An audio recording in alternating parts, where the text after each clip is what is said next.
Ok, trop bien, on est installé. Très Maxime, bien. bienvenue sur Dual. Merci. Je te propose pour commencer de te présenter et puis de présenter ton parcours professionnel. Très bien, merci de m'accueillir.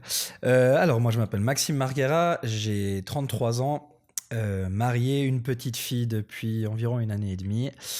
Je viens de Lausanne, mais j'habite à Chèvres depuis bientôt 30 ans, donc je suis un enfant de Chèvres, on va dire. Parcours professionnel un peu varié, pas chaotique mais varié. J'ai à la sortie d'un échec au gymnase, j'ai commencé un apprentissage de commerce dans la banque pendant 3 ans. J'ai ensuite travaillé dans cette même banque pendant une année environ. Après, j'ai un peu voyagé, je me suis un peu cherché, j'ai un peu travaillé dans les bars, etc. Et puis un jour, mon père m'a donné le conseil de partir à l'école hôtelière de Lausanne, où là j'ai fait 4 ans tout avec l'année préparatoire pour avoir mon bachelor à la fin. Durant ces 4 ans, j'ai fait 2 stages professionnels à l'étranger. Et quand je suis sorti de l'école hôtelière, je suis rentré dans la boîte familiale qui s'appelle OK Logement SA à Lausanne, où on fait de la location d'appartements meublés. Boîte qui a été créée dans les années 80 par mon papa et que j'ai le bonheur de reprendre depuis. Donc voilà, aujourd'hui, je suis directeur de cette entreprise après cette formation et ces expériences diverses. Trop bien. Revenons peut-être à la genèse. Cette expérience pas, Pas pas, top au pas gymnase. top au gymnase, ouais. Ouais, Raconte-nous un peu ça déjà. Le choix du gymnase, pourquoi? Et puis ouais. ensuite, après, qu'est-ce qui a fait que tout d'un coup, voilà, t'étais pas à fond? Comment après, t'as peut-être trouvé ton CFC? Enfin, qu'est-ce qui t'a amené vers ce CFC-là? Mhm. Et puis pourquoi aussi dans le domaine bancaire? Parce que voilà, on peut être comme c'est hyper vaste. Raconte-nous un peu cette période-là. Alors, cette période-là, alors gymnase, en fait, j'ai toujours eu de la facilité à l'école jusqu'à la 9e année de l'époque. Donc, bonne note, VSB, sans trop devoir bosser, etc., etc. Et puis, du coup, c'était un peu naturel, alors que j'ai pas des parents qui m'ont forcément poussé parce qu'eux, ils avaient pas fait de grandes études, mais d'aller au gymnase, de suivre un peu les potes sans savoir exactement ce que je voulais faire, sachant qu'il y avait toujours dans un coin de ma tête, depuis le jour où je l'ai compris, qu'un jour je rentrerai dans l'entreprise familiale. Mais je me suis dit, ben voilà, l'école, ça me plaisait sans me plaire, mais voilà, c'était pas quelque chose dont j'avais horreur. Donc j'ai dit, ben pourquoi pas le gymnase, continuer à emmagasiner des compétences et puis des connaissances surtout.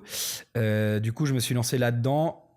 Parce qu'aussi, je me disais, mais peut-être qu'un jour, avant de reprendre la boîte, avant de bosser avec mon père, je pourrais faire autre chose. Et puis, sans savoir vraiment ce que je voulais faire, je suis parti au gymnase un peu naturellement à Beaulieu.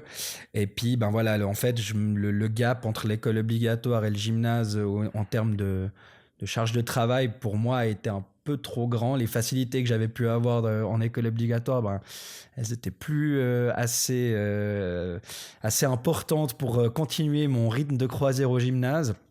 Je m'en suis rendu compte beaucoup trop tard. J'ai redoublé ma première année, bien redoublé. C'était pas, je sais pas, je pouvais pas aller négocier des points. Beaucoup d'absentéisme. J'arrivais à Lausanne, dans la grande ville. Ouais, voilà, c'était une bonne expérience sociale. J'ai rencontré plein de gens. J'étais super content d'être à Lausanne. C'était top. J'étais très heureux. Mais au niveau scolaire, c'était vraiment compliqué. Et du coup, j'ai redoublé la première. Il y avait ce qu'on appelle la conditionnelle, je pense qu'elle existe toujours, qui nous obligeait à avoir les points nécessaires en février de la deuxième première année pour pouvoir continuer. Sinon, ils disaient, c'est bon, ceux qui en foutent pas une au gymnase, ils nous ont déjà fait ça une année, on va pas les garder une année de plus.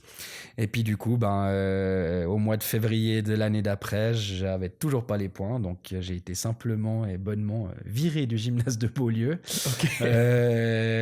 Et voilà, donc je me serais retrouvé sans rien, mais j'avais anticipé un peu la chose, sentant que ça allait pas le faire en février. Aux alentours du mois d'octobre-novembre, j'avais déjà fait les démarches pour trouver une place d'apprentissage. Ok. Et pourquoi? Alors, employé de commerce, c'était parce que, toujours dans cette optique de pas vraiment exactement savoir ce que je voulais faire, l'employé de commerce paraissait la chose la plus générale. Puis paraissait aussi, là, on était dans une optique de future reprise de la boîte ou de travailler dans la boîte de mon papa. Simplement, c'était ce qui m'apportait le plus de skills et de compétences qui me servirait après dans mon futur métier. Donc il y avait ce côté un peu général, mais il y avait aussi le fait de dire, en fait, si je devais faire un apprentissage pour le futur de la boîte, en fait, OK Logement, en fait, l'employé de commerce, c'était parfait, c'était ce qu'il fallait. Puis là, à ce moment-là, j'aurais pu aussi me dire, je le fais dans la boîte, quoi. L'apprentissage, ça aurait été la solution la plus simple. Puis justement, j'avais quand même cette envie de voir autre chose. Pas à 17 ans ou à 18 ans, direct rentrer dans la boîte qui potentiellement sera mon entreprise et mon travail durant toute ma carrière professionnelle. J'avais envie de voir autre chose, le monde bancaire m'intéressait. Du coup, je me suis dirigé vers ce monde-là. Et puis raconte-nous alors cet apprentissage justement à l'UBS, comment ça s'est passé? C'est quand même une grosse structure, j'imagine que tu as un peu bougé entre les départements, tu avais un formateur qui te suivait ou tu as eu des formateurs qui changeaient par département, comment ça s'est passé? Alors, ouais, tu fais bien de dire UBS parce que c'est effectivement le nom de la banque actuellement dans laquelle je fais mon apprentissage, mais à l'époque, ça s'appelait Crédit Suisse. Je suis tellement vieux que j'ai bossé dans une entreprise qui n'existe plus. Mais non, alors effectivement, anciennement Crédit Suisse UBS, l'apprentissage se sectionnait en fait en 6 parties, 2 parties par année, où on changeait de département à chaque 6 mois en fait. Ok.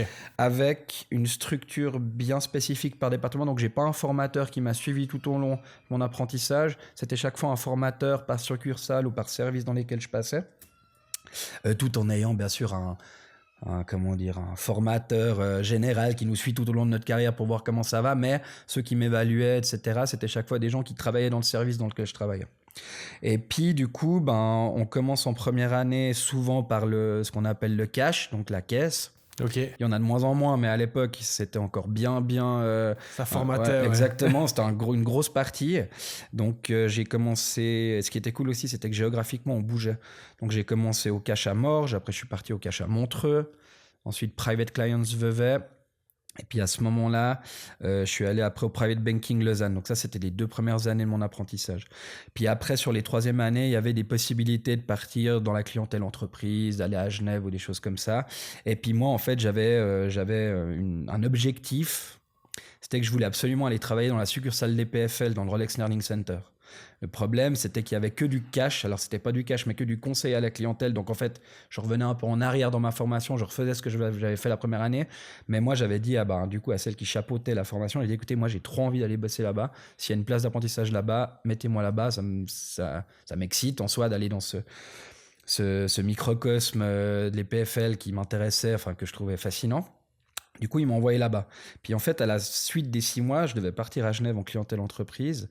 Et puis à ce moment-là, mon boss de l'époque me dit, écoute, nous, on en a une qui part.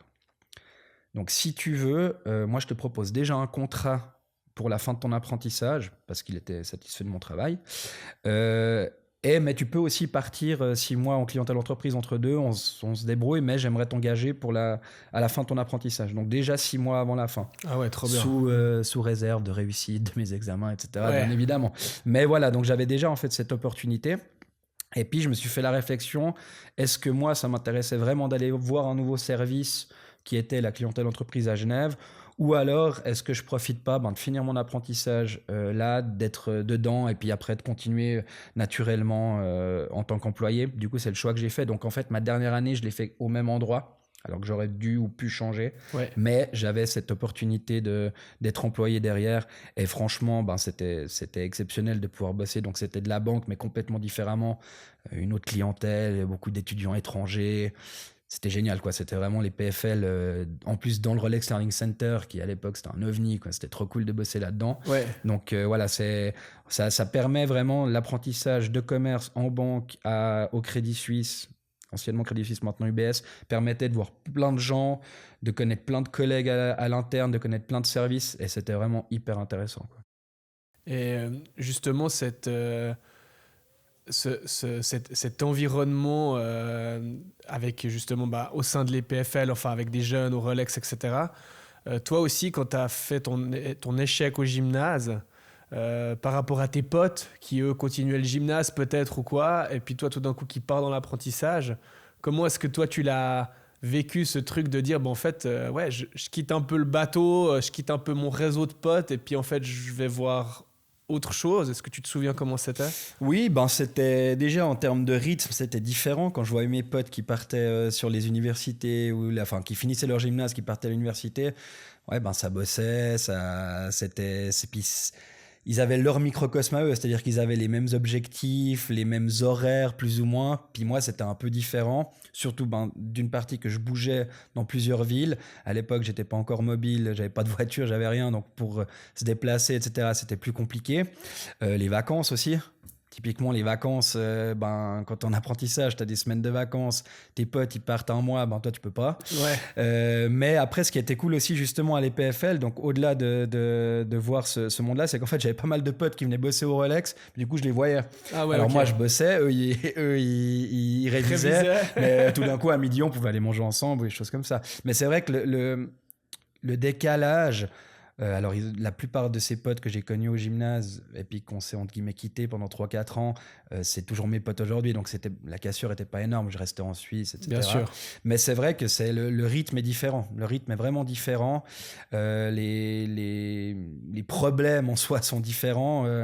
J'avais plus trop d'examens. Enfin, si en apprentissage t'en as, mais c'était rien à côté de ce qu'eux ils pouvaient avoir. Enfin, voilà, c'était rythme différent, période de l'année différente aussi. Quand tu fais un apprentissage, t'as pas vraiment de période de l'année, quoi. C'est tout le temps la même chose en soi, ouais. À part les examens de fin d'année pour les cours, mais autrement, ton rythme, il est quand même assez régulier. Et puis, les vacances, comme j'en parlais, les vacances gymnasiales ou bien les vacances que moi j'avais, c'était pas exactement les mêmes, quoi. Et puis, au niveau des cours, tu disais que tu avais un peu des difficultés au gymnase.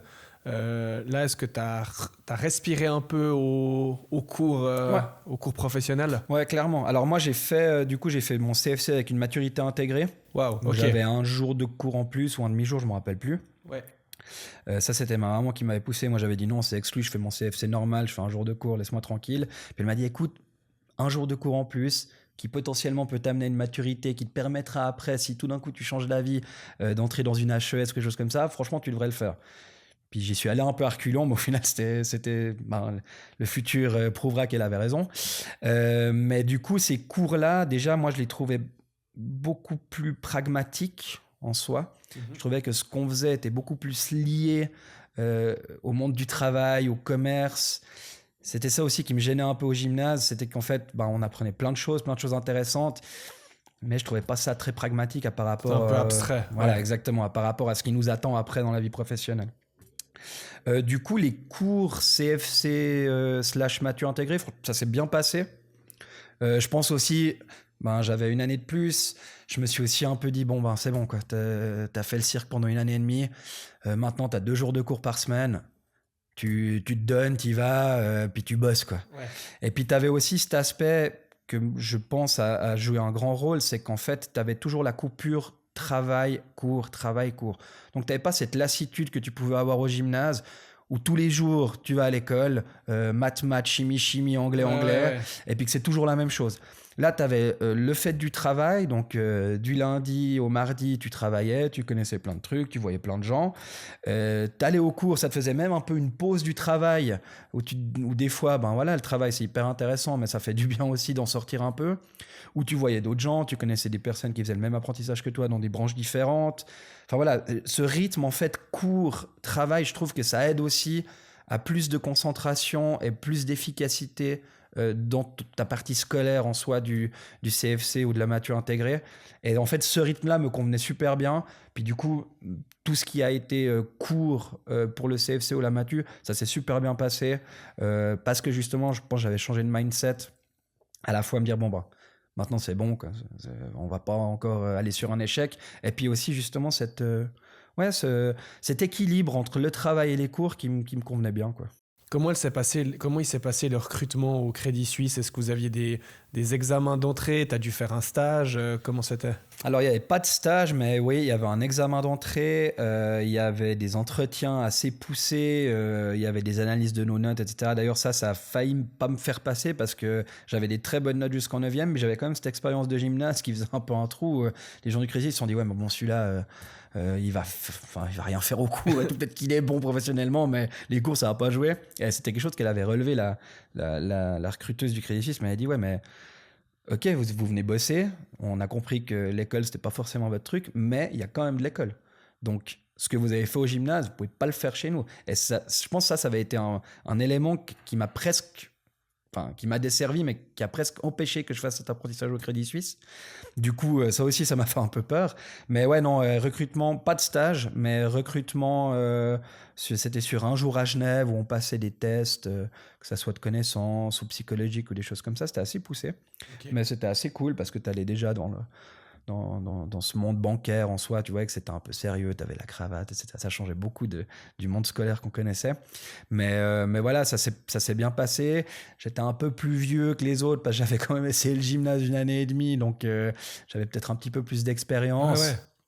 Et du coup, ça s'était bien passé. Puis j'avais été pris assez rapidement. Et surtout, j'avais la confirmation que j'étais pris avant mon échec définitif. Donc ça m'a soulagé un petit peu Ouais, t'as au un mois peu de février. bâché Alors de là, toute sur la façon, fin, ouais. puis de toute façon, je savais que ça allait pas aller. Ouais. Du coup, quand j'ai dit à mes parents que j'avais raté, j'ai dit j'ai raté, mais j'ai un apprentissage au Crédit Suisse droit après avec une. Donc c'était, voilà, moi j'avais un peu assuré mes arrières. Du coup, ça m'a un peu soulagé aussi de pas être complètement dans l'inconnu à la sortie et puis d'avoir direct quelque chose de concret. Mais ouais, c'était un processus qui était assez poussé. J'avais trouvé pour en soi une place d'apprentissage, quoi. Ouais. C'était intéressant. On m'avait d'ailleurs demandé le cours de l'action du jour Crédit Suisse. J'avais pas pu répondre, mais apparemment ça a pas été éliminatoire. Ok. Justement, tes parents, par rapport à ce que t'es échec au gymnase, apprentissage et tout, eux, ils se situaient comment par rapport à tout ça? Ils suivaient un peu ou ils se disaient non, mais on laisse de la place à Maxime, il gère son truc Non, alors ils suivaient. Après, la chance, je sais pas si c'est une chance, mais mes parents ont fait les deux en apprentissage. Ok. Mon père, il y a très longtemps, de typographe, donc un métier qui existe pratiquement plus, mais il a fait un apprentissage, et ma maman a fait un apprentissage d'aide en pharmacie. Enfin voilà, c'est pas des scolaires qui m'ont toujours dit il faut absolument que tu fasses le gymnase, il faut absolument que tu fasses l'uni. J'avais pas cette pression parentale là. Et puis vu que j'avais pas mal de facilité au début, ils se sont dit ça va continuer au gymnase. Puis moi au gymnase, j'avais mes combines pour pas qu'ils voient trop mes notes, pour pas qu'ils voient trop mes absences. Donc je pense qu'ils ont été un peu surpris de cet échec, mais au final justement, vu que je leur ai expliqué que il y avait le gymnase, ça convenait pas, puis les résultats en témoignaient. J'avais cet aspect où je leur dis moi je vais faire un apprentissage, je vais rentrer dans le monde du travail, je vais continuer quand même à me former, à faire des cours.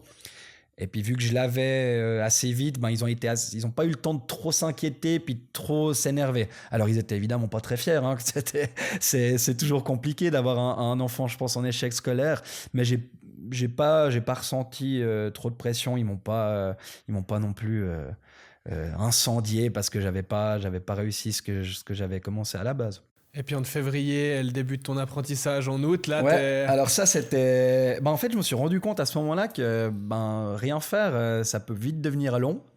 Je suis parti 1 mois et demi en Allemagne pour renforcer mon allemand. Mhm. Ça, c'était bien aussi pour le Crédit Suisse parce que ça reste quand même ça restait une banque nationale et puis on devait des fois dealer en allemand avec des succursales d'Outsarine. Mais en soi, il restait 6 mois, 7 mois. Pas d'argent, donc pas de voyage. J'ai travaillé un petit peu pour la boîte, j'ai fait du tri, des choses comme ça pour m'occuper. Et puis ce séjour linguistique en Allemagne d'1 mois et demi. Mais ouais, c'était assez long. J'ai pas pu trouver quelque chose qui m'a vraiment occupé pendant les 7 mois de gap. Mais ouais, c'est aussi, je pense, ça m'a fait réfléchir, me dire ouais, cette période-là, surtout t'es jeune, encore une fois, t'as pas forcément d'argent, t'es pas mobile. t'es encore dépendant de tes parents. Enfin voilà, c'était pas une période géniale. Puis t'as aussi un peu cet effet d'échec parce qu'au début, tu rigoles un peu, tu pars du gymnase, tu dis au revoir à tous tes potes, tu dis c'est bon, je vais faire l'apprentissage, je suis un baron, restez au gymnase, moi tout va bien. Puis en fait, tu rentres chez toi, puis le lundi d'après, tu vas pas à l'école, puis en fait, tous tes potes Bah ouais, sont à c'est l'école. Donc t'es là, ouais, ok. Ouais, puis là, tu peux réfléchir un peu, te dire, ouais, j'ai quand même raté mon gymnase, même si tu sais qu'en août, tout va reprendre, mais ouais, c'était pas hyper facile jusqu'aux vacances d'été, disons. Ou les vacances d'été, bah là, c'est bon. En soi, tu reviens dans la vie normale, quoi. Donc, à la réussite de ton CFC, tu es resté donc, dans cette petite succursale au Rolex Center. Tu as encore fait une année là-bas, c'est juste. Donc, pour finir, tu avais fait 2 ans à ce Rolex Center. Ouais. Et puis, après une année, qu'est-ce que tu t'es dit? Tu avais envie de voir autre chose? Tu en avais marre? Bah, j'imagine que tu avais mis un peu des sous de côté aussi. Ouais, alors ça, c'était le gros avantage d'être employé bancaire. J'avais 19 ans, je vivais encore chez mes parents, j'avais pas beaucoup de frais, j'avais un salaire correct. Du coup, là, on pouvait bien rigoler, quoi, exactement. Non, en fait, ce qui s'est passé, c'est que au bout d'un moment, j'étais, ça s'appelait junior counselor, quelque chose comme ça, où j'ouvrais des comptes à des étudiants. Puis arrivait le moment de se dire, bon, est-ce que je continue vraiment dans la banque avec des certifications, avec des choses comme ça, ou pas? Et puis, après réflexion, même si ça m'a beaucoup plu, je me suis dit, mais en fait, je vais pas faire ça. Donc, c'est pas très utile de continuer dans cette voie-là si au final, je sais pertinemment que dans 5-6 ans, ça sera pas le métier que je voudrais faire. Du coup, je me suis dit, bon, qu'est-ce que je peux faire d'autre? C'est aussi une période... après 4 ans, je devais avoir 22 ans, puis je me suis reposé des questions, est-ce que c'est ce que je veux faire ou pas? De nouveau un peu de flou, et toujours l'envie de faire autre chose avant de rejoindre la boîte familiale. Ouais. Puis du coup, j'ai donné mon congé au Crédit Suisse. Entre-temps, vu que j'avais mis un peu de sous de côté, je me suis dit, je vais voyager, enfin j'ai le temps, quoi. Et puis entre-temps, j'avais postulé pour faire du courtage immobilier, des choses comme ça. J'avais postulé un peu à gauche, à droite. J'avais postulé aussi dans le monde du sport. C'était un peu un objectif d'une fois travailler dans le monde du sport, surtout dans le monde du foot, UEFA, des choses comme ça. J'avais essayé, mais en fait, j'avais pas l'expérience nécessaire pour décrocher des jobs dans le monde du sport. Et puis, en fait, dans une période où je travaillais dans un bar à Lausanne, enfin voilà, mon père me dit, mais écoute, est-ce que tu as toujours l'objectif de reprendre la boîte? Puis je dis oui, j'ai toujours. Là, je regarde ce que je peux faire d'autre, mais oui. Je finis mon shot. Ouais, mais c'était un peu ça. Et puis, mais je me suis dit, oui, un jour, j'ai envie de reprendre la boîte. Ça, c'était devenu un objectif après 4 ans de réflexion, etc. Puis il me dit, écoute, si tu veux reprendre la boîte, et puis si tu veux faire autre chose entre-temps, moi, je te propose de faire l'école hôtelière de Lausanne. Puis moi, ma première réponse, c'est mais j'ai pas envie d'ouvrir un resto, quoi, dans mon ignorance totale de ce qui était le programme de l'école hôtelière de Lausanne. Puis il me dit non, mais en fait, c'était un pote à lui qui avait son fils là-bas, qui lui a un peu expliqué le programme, etc. Il me dit franchement, regarde le programme. Je pense que c'est vraiment la formation en soi d'autre école qui est la plus appropriée à ce qu'on fait. Il y avait potentiellement aussi la HEG, mais lui, vraiment, il a lu le programme, il a dit, ouais, ça doit être ça. Puis je me suis penché là-dessus, je suis allé faire les portes ouvertes, puis effectivement, je me suis dit, mais en fait, c'est super cool, c'est international, le programme, il a l'air intéressant, il y a les stages, enfin voilà, Et de ça, en fait, tous mes projets de voyage, j'ai quand même pu en faire un petit peu, mais ils sont un peu réduits parce que j'ai postulé pour l'école hôtelière. Et j'ai reçu la réponse comme quoi j'étais pris pour l'intake, la rentrée de février d'après. Ouais. Donc, si on donne un laps temps, je crois que j'ai bossé jusqu'en février au Crédit Suisse. Après, j'ai eu ces 2-3 mois de période où je ne savais pas trop quoi faire, où je bossais dans les bars. Puis après, j'ai eu la réponse de l'école hôtelière au mois de juin. Ouais, donc il te restait 6 mois d'intervalle. Voilà. Alors, les 6 mois d'intervalle, je les ai passés au Brésil. Parce qu'en fait, quand j'ai reçu la réponse, j'étais à la Coupe du Monde au Brésil. Ok. J'ai reçu la réponse comme quoi j'étais pris, mais en février. Donc là, s'ouvre 6 mois où je sais que j'ai quelque chose derrière, je sais que j'ai rien entre deux. Donc là, en étant au Brésil, j'avais cherché un stage pour bosser là-bas.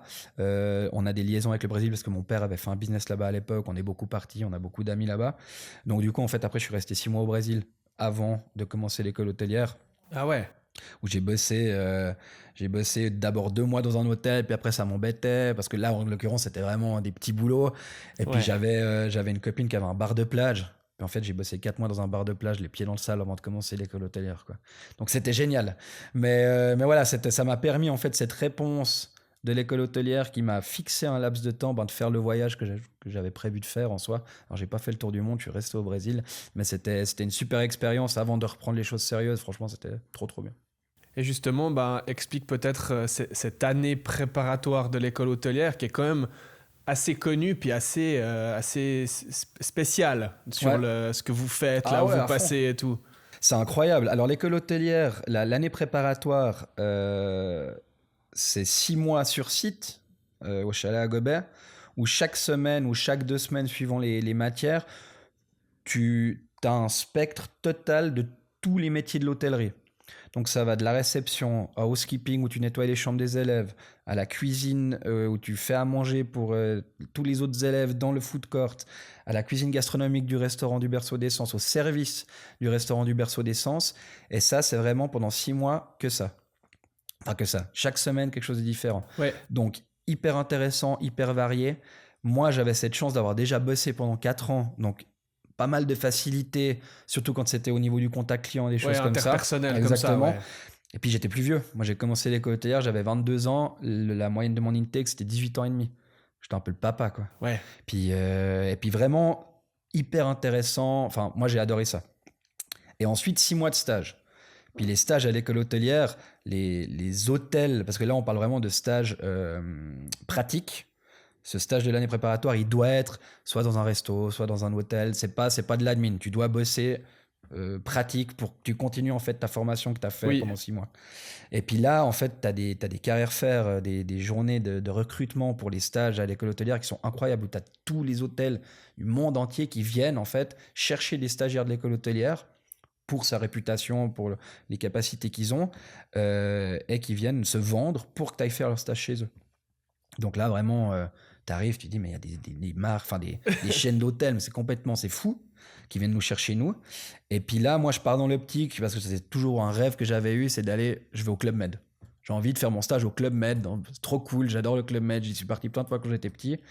Et puis, entre-temps, il y a une copine qui me dit, écoute, moi, j'ai fait mon stage à Dubaï, au Ritz-Carlton, ils sont géniaux, ils te donnent des responsabilités, Dubaï, c'est cool, donc va les voir. Puis je vais les voir, puis là-bas, il y a le general manager de l'hôtel et la responsable RH. Donc je lui dis déjà... Sur le stand. Ouais, ils sont pas là pour rigoler, quoi. Ils ont pas envoyé un mec pour dire tu vas nous prendre 4-5 étudiants. Ils veulent des stagiaires de l'école hôtelière et tu sais que tu seras bien soigné. Enfin, j'étais sûr que j'allais être bien soigné.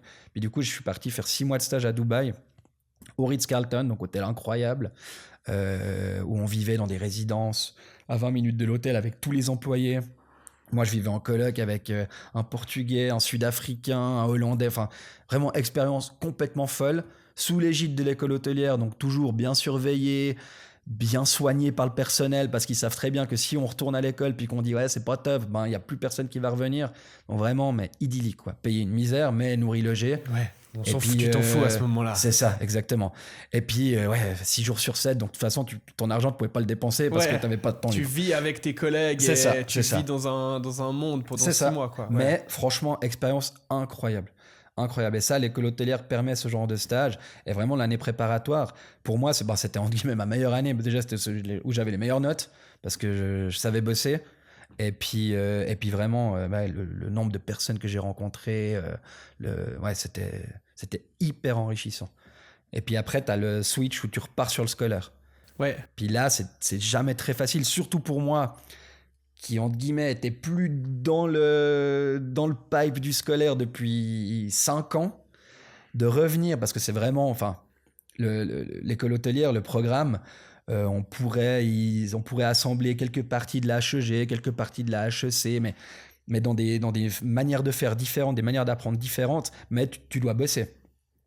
Et là, c'était un peu plus compliqué, mais j'ai quand même réussi à faire mes 3 années sans trop de soucis.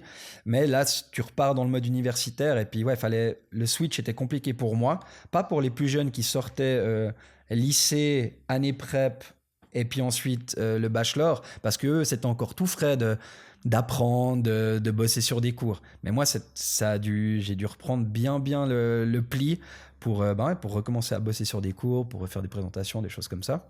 Mais ça s'est bien passé. Et puis, pour reparler de l'école hôtelière, du programme de l'école hôtelière, ce que je trouve très cool, sans avoir fait d'autres écoles, mais en écoutant ce que mes potes ont fait. De nouveau, c'est pragmatique. C'est de l'application. En fait, ils veulent pas que tu saches par cœur, ils veulent que tu saches qu'est-ce qu'il faut utiliser, à quel moment, devant quel problème. Donner un exemple, compta analytique. J'avais une pote d'HEC qui avait le même examen que nous, sans les formules écrites, puis nous, on avait les formules écrites. Parce qu'à l'école hôtelière, ils disaient non, mais en fait, nous, on veut pas que vous les connaissiez par cœur. On veut que devant ce problème, vous sachiez laquelle utiliser, puis l'utiliser rapidement, c'est tout. Et en fait, ça me plaisait aussi beaucoup dans l'approche académique de l'école hôtelière, c'est que c'est hyper pragmatique, c'est hyper business-oriented.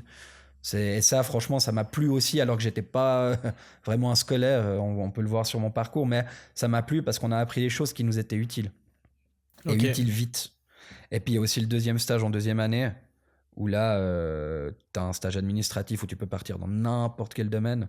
Puis moi, je suis parti chez Swissnex, qui est une antenne du consulat suisse dans plusieurs pays pour faire des connexions au niveau académique, recherche, digital entre la Suisse et un autre pays. Puis je suis retourné au Brésil pour le coup.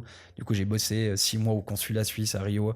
Et ça aussi, c'était le DHL qui me le permettait de faire des stages complètement fous, puis t'apporte une expérience professionnelle et de vie qui est folle. Donc voilà, le programme DHL, moi, si vous en avez l'envie et les moyens, je peux que le conseiller, quoi. Puis le campus est incroyable, de plus en plus incroyable en plus. Si je comprends bien, à l'EHL, donc il y avait un stage pendant l'année préparatoire, justement dans le domaine de l'hôtellerie absolument, et puis ensuite il y avait un deuxième stage pendant les 3 ans, ou il y en avait encore 2 pendant les 3 ans? Non, il y en avait un pendant la deuxième année de bachelor en soi. La première année, tu fais 100% sur site. La deuxième année, tu fais 6 mois sur site, 6 mois de stage. Puis la troisième année, tu fais 6 mois sur site, des cours encore. Puis après, tu prépares ton projet qui s'appelle le SBP, où tu prépares un projet pour une entreprise qui mandate en fait une équipe de l'école hôtelière, puis qui est en fait ton travail de bachelor. Ouais, ok, d'accord. Et puis justement, toi, dans les cours, dans ce que vous aviez, vous retourniez un peu dans le domaine de l'hôtellerie, etc. Après, même pendant les cours, où c'était vraiment axé plutôt business, marketing, management, etc. En fait, plus on avance dans le cursus, moins on fait de l'hôtellerie pure. Ouais. La première année, c'est quand même bien axé hôtellerie. Après, c'est des cours généraux, mais typiquement, les mises en situation, les choses comme ça, c'est sur un problème hôtelier ou des choses comme ça. Okay. Mais après, plus t'avances, et surtout, je trouve la troisième année, pour moi, c'est une école de business qui n'a rien à voir avec l'hôtellerie. Alors, 2-3 fois, tu as des petits retours, justement, sur des mises en situation, mais on est vraiment, marketing, business, toutes ces choses-là, qui sont vraiment plus axées combiné à l'hôtellerie automatiquement. Et d'ailleurs, le stage de deuxième année, quand ils disent tu peux faire dans n'importe quel business, ça fait un peu la transition, quoi. Ils se disent, nous, de toute façon, je sais plus exactement ce que c'est, la proportion de gens qui partent dans l'hôtellerie-restauration après le HL, c'est pas énorme, c'est moins de la moitié.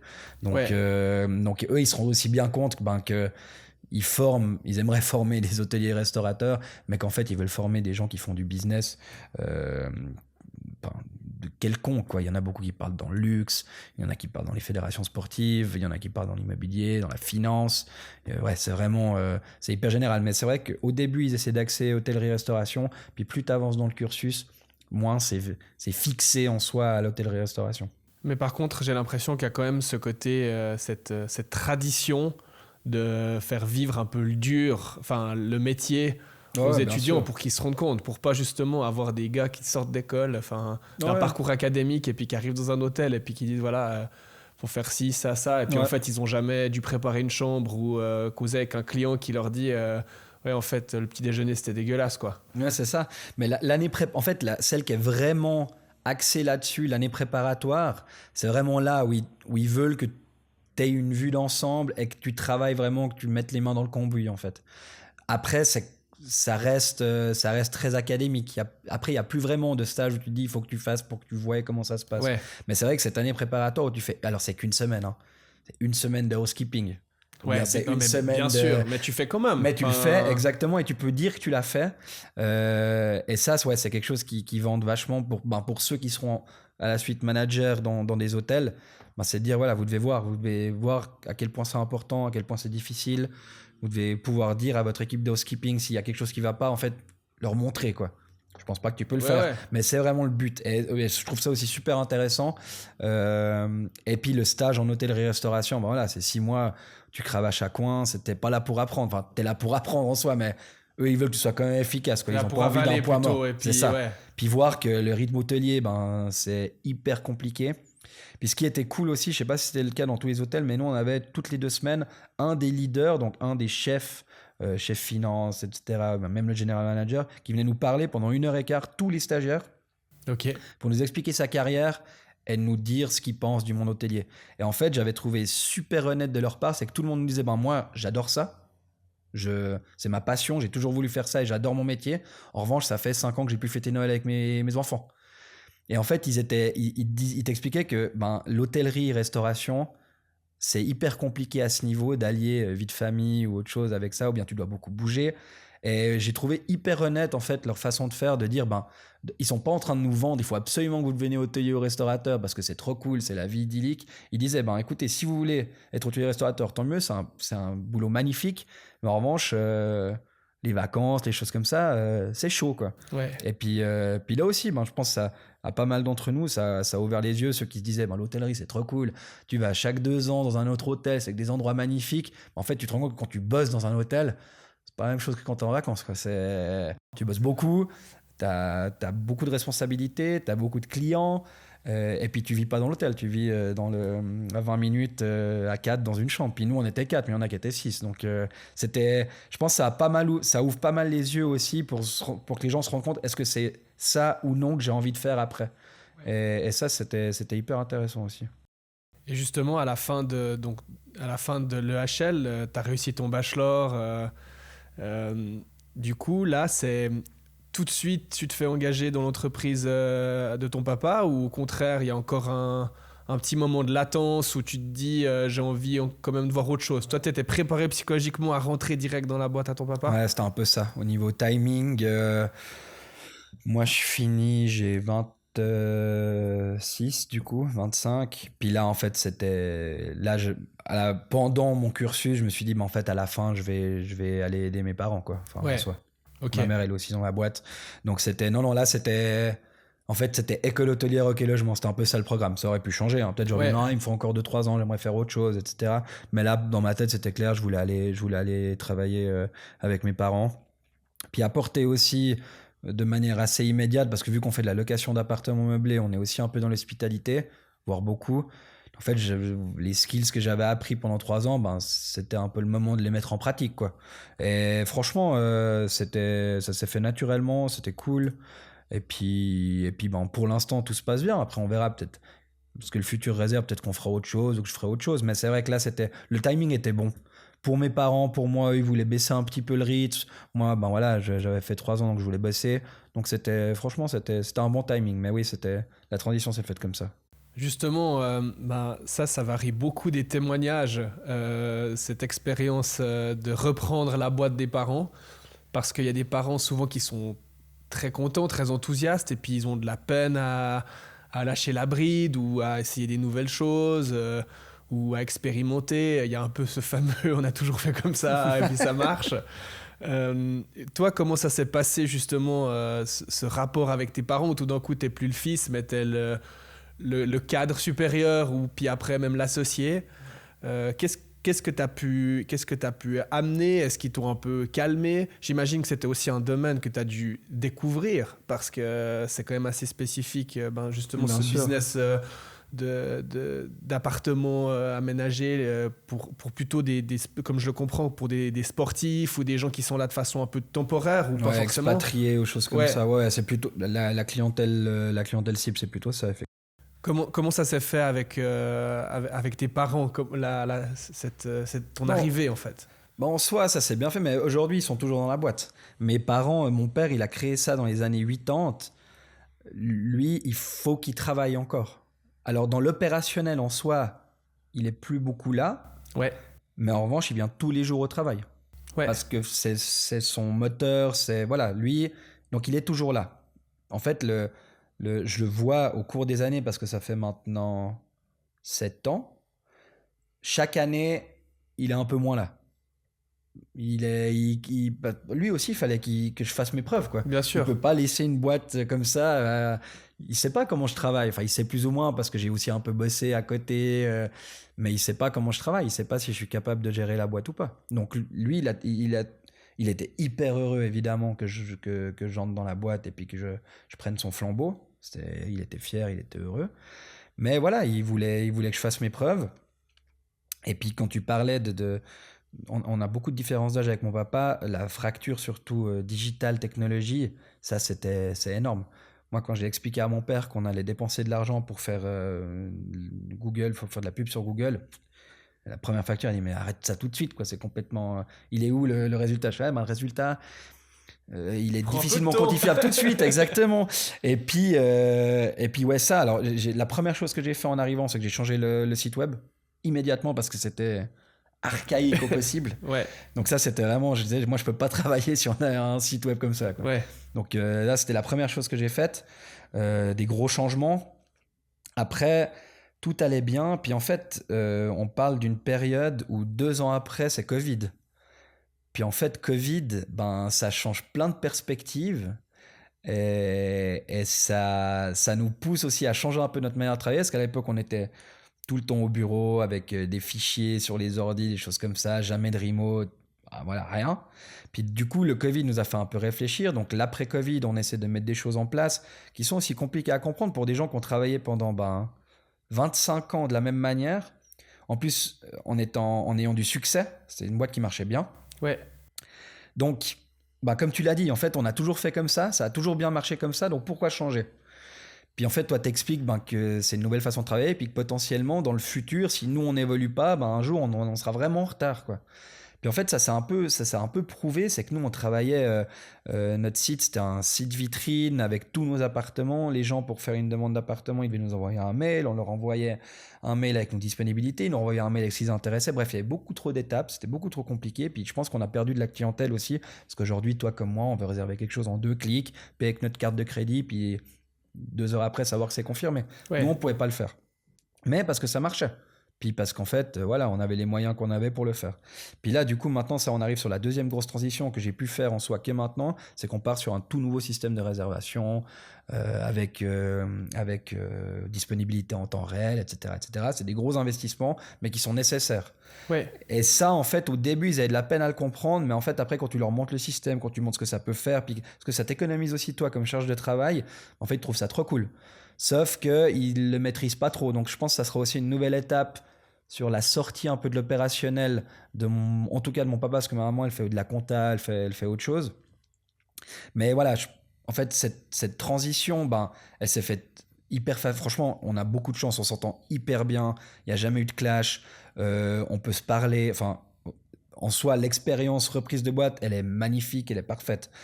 Mais voilà, il y a toujours, il y a eu le Covid aussi, enfin, pour mon père, j'entre dans la boîte 1 année et demie après, il y a le Covid, il dit, mais c'est un cadeau empoisonné que je lui fais en fait.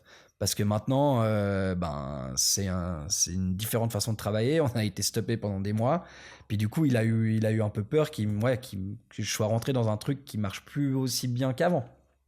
Donc il était assez soucieux de ça. Et puis maintenant, depuis 7 ans, je pense que chaque année, je dirais que il sort un peu de l'entreprise 5% par 5%. Il est moins intéressé, il se fait moins de soucis, il vient moins nous demander comment ça se passe. Mais pas parce que ça l'intéresse plus, parce qu'en fait, déjà, il faut qu'il se repose. Parce qu'il a bossé toute sa vie, donc maintenant c'est bon, il faut qu'il parte en vacances. Et puis il y a aussi cet aspect que la technologie et puis la façon de travailler évoluant, c'est plus ce qu'il a connu lui, puis il n'a pas forcément l'énergie ou l'envie de s'y intéresser plus que ça, ce que je comprends tout à fait, parce qu'au bout d'un moment, voilà, il y a un système qui a fonctionné, que tu as mis en place, maintenant il change du tout au tout. Mais c'est vrai que c'est compliqué pour eux de comprendre des fois. Typiquement, mon père, il me dit toujours, prends ta mallette, puis va toquer à la porte des multinationales. Je lui dis, mais j'ai essayé même de faire des appels en direct, des choses comme ça, c'est compliqué. Enfin, tout est différent. À l'époque, lui, c'est ce qu'il faisait. Il sortait de son bureau, il allait chez Philippe Maurice, il disait bonjour, j'ai 100 appartements à vous louer, ça vous intéresse, ça vous intéresse pas. C'était la façon de faire. Puis voilà, des fois il y a ces petites incompréhensions, mais qui sont plus dues à la génération que vraiment à une façon de penser, comment on veut travailler, etc. Ouais, il y a un côté évolution aussi culturelle Ouais, des clairement. gens qui sont là, en fait. C'est Ouais. ça, c'est ça. Ouais, et puis aussi les interlocuteurs. À l'époque, mon père, quand il allait, les gens étaient très contents de le voir, puis de l'inviter pour un café, puis etc., Ouais. etc. Mais en fait, aujourd'hui, les gens, Tu m'emmerdes, quoi. Enfin, ouais. ouais, en gros, oui. Enfin, envoie-moi un mail, voir si ça m'intéresse, ou bien à la limite, on se fixe un call. Mais ouais, sans ça, c'est hyper compliqué. Enfin, je Ouais. pense, c'est hyper compliqué d'aller démarcher, surtout sur notre business, parce qu'aujourd'hui, quand on parle à une multinationale, potentiellement, la personne qui s'occupe de ça, elle n'est pas sur site, elle est ailleurs. On doit passer. Enfin, voilà, voilà, Ouais. tout est différent. Et puis en fait aussi ce que je disais par rapport au Covid, j'y reviens rapidement, c'est que ça je pense aussi changer un petit peu la façon de faire des grandes multinationales qui sont ici sur la région, c'est qu'ils se sont rendus compte que ça marchait pas trop mal sans devoir forcément faire venir un expat puis lui payer un appartement Bah et ouais. puis voilà. Donc c'était ouais, vraiment on a dû changer un peu de façon de travailler, mais ça se passe pas trop mal et puis franchement là pour la reprise d'entreprise, alors lui je pense que jusqu'au jour où il peut plus se déplacer, il viendra tous les jours au bureau. Ça me dérange pas parce que tant qu'il est détaché et puis qu'il vient pas nous embêter, mais trop nous déranger dans notre exploitation quotidienne. Moi, je suis très content qu'il soit là. On se voit beaucoup, c'est cool. Enfin, on est tout le temps ensemble. Puis, franchement, on s'entend super bien. Donc, c'était pas tous les jours facile, mais dans l'ensemble, je peux dire que ça s'est plutôt bien passé. Ok. Et puis, par rapport, si tu devais prendre un peu du recul par rapport justement à ton CFC, à tes expériences aussi à l'étranger, et puis à ton bachelor HES à l'école hôtelière, euh, qu'est-ce que tu retiens comme, si tu devais citer, je sais pas, trois compétences clés Ouais. que tu utilises aujourd'hui? Tu as l'impression que c'est un mélange de toutes les expériences que tu as eues, où tu te dis non, mais en fait, de faire une formation voilà, post-grad, HES, bachelor, ça a amené une grosse valeur ajoutée dans ma perspective. Enfin, si tu devais un peu. Je dirais que, alors déjà pour moi l'axe le plus important c'est que à 33 ans j'ai déjà 16 ans d'expérience en soi. Si j'enlève les 4 jours, mais en fait avec l'apprentissage tu commences à avoir un contact client, à devoir dealer avec des hiérarchiques ou pas, mais en fait à être dans le monde du travail très tôt. Ouais, Donc je pense que ça te forme pour être plus à l'aise après dans le monde du travail, peu importe le métier, peu importe la structure de l'entreprise dans laquelle tu travailles. Donc je pense déjà ça apporte une expérience depuis longtemps, puis dans la banque encore plus où on bossait nous, c'est qu'en fait tous les jours on voyait 20 à 30 clients, puis on devait leur parler ouais, correctement. Enfin, des fois, quand tu sors du gymnase, enfin, pas du gymnase, mais que tu sors de l'école hôtelière, parler déjà à un adulte, de l'école hôtelière, de l'école obligatoire, parler à un adulte, c'est pas toujours facile. ouais, Mais là, dans le cadre professionnel, etc., donc ça, je pense au niveau social, enfin au niveau communication avec les gens de manière professionnelle, je pense que ça, commencer par un apprentissage, en l'occurrence de commerce, ça te forge hyper rapidement puis hyper facilement. Tu es tout de suite mis devant des clients. Donc t'as pas le choix en fait. Tu dois apprendre à bien t'exprimer, à savoir ce qu'il faut dire, savoir comment réagir en cas de conflit ou en cas de problème, en cas de réclamation. Ça, je pense que c'est un truc qui m'a beaucoup apporté. C'est-à-dire, ouais. c'est ce moyen enfin, cette façon de communiquer avec les gens, avec les clients. Enfin, je pense que c'est quelque chose qui s'est forgé sur tout le cursus, mais spécifiquement depuis le CFC. Après, il y a aussi l'aspect, dans mon apprentissage, dans mon CFC, premier stage, cash à Morges, donc j'ai pas beaucoup de connaissances de comment ça se passe. Puis en fait, on a une responsable qui quitte quand j'arrive, plus ou moins, puis la nouvelle est complètement perdue.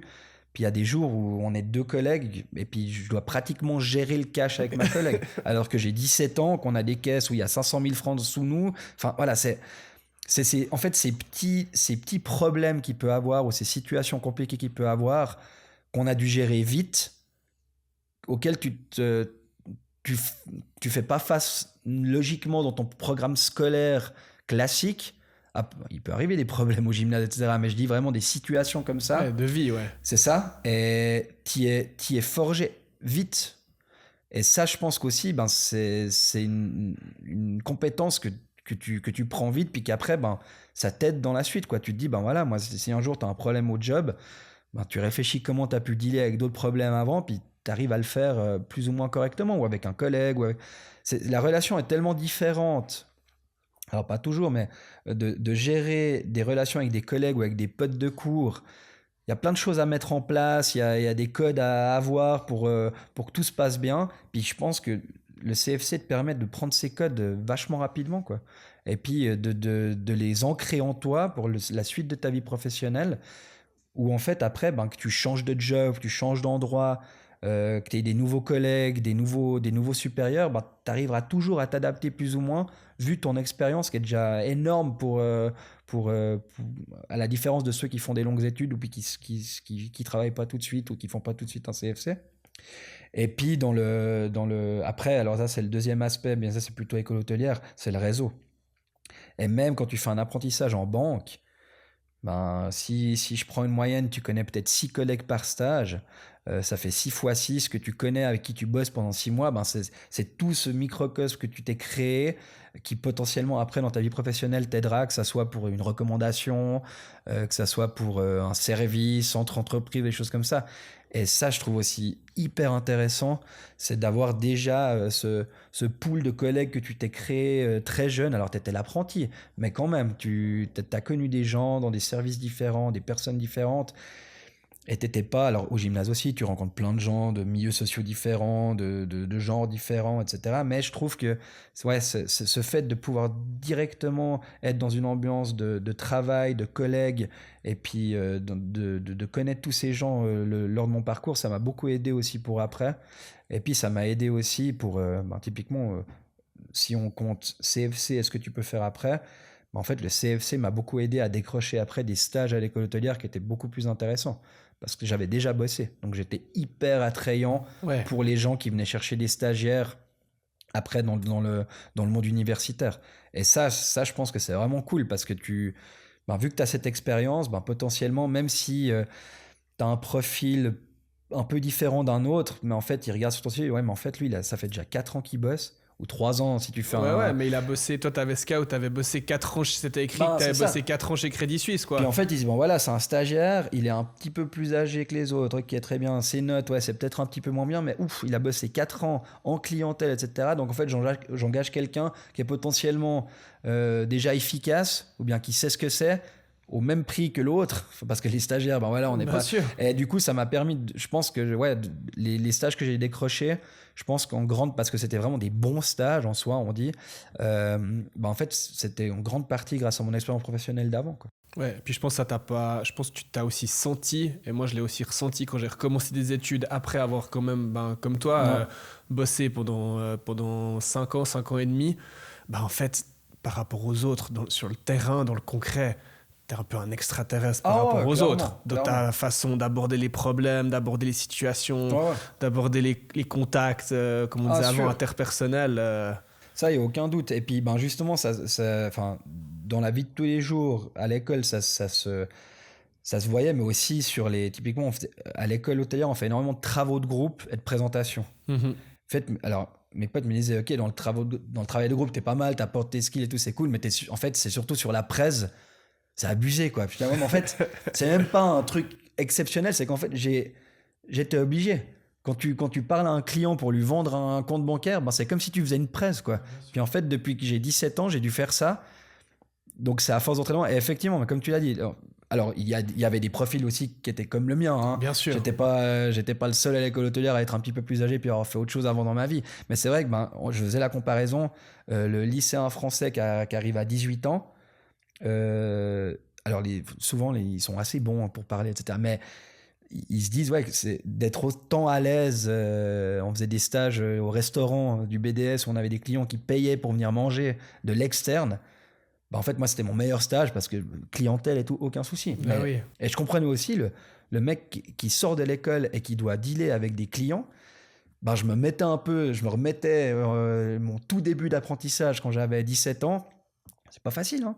C'est hyper compliqué. Et puis ça, je pense, c'est des soft skills que tu prends et puis à force de les répéter, puis tu les répètes pendant 3 ou 4 ans pendant ton CFC, ben elles se forgent, puis tu sors ton CFC, et puis, en guillemets, t'es prêt, quoi. T'es prêt à aller au combat. Même si après, tu fais plus d'études ou des choses comme ça. Mais ouais, ouais, c'était vraiment, ouais, hyper pragmatique, hyper pratique. Moi, j'ai adoré, quoi, cette période-là. C'était génial, quoi. Dernière question, si tu devais donner un conseil au jeune Maxime qui commence son apprentissage demain au Crédit Suisse, tu lui dirais quoi? Ben, je lui dirais de profiter. Parce que même si c'est du travail et tout, il y a quand même, c'est quand même une période qui est assez cool, puis où tu peux emmagasiner des expériences et puis aussi connaître plein de personnes, puis d'écouter, ce que les personnes te disent. Donc ça, je lui dirais ça. Et puis je lui dirais de se dire surtout, et ça c'est qu'en fait, même s'il a une autre idée derrière la tête, le système suisse permet de rejoindre un peu tous les chemins, quoi. C'est-à-dire que moi j'ai fait un CFC. Puis ensuite, j'ai fait un bachelor en hospitality management.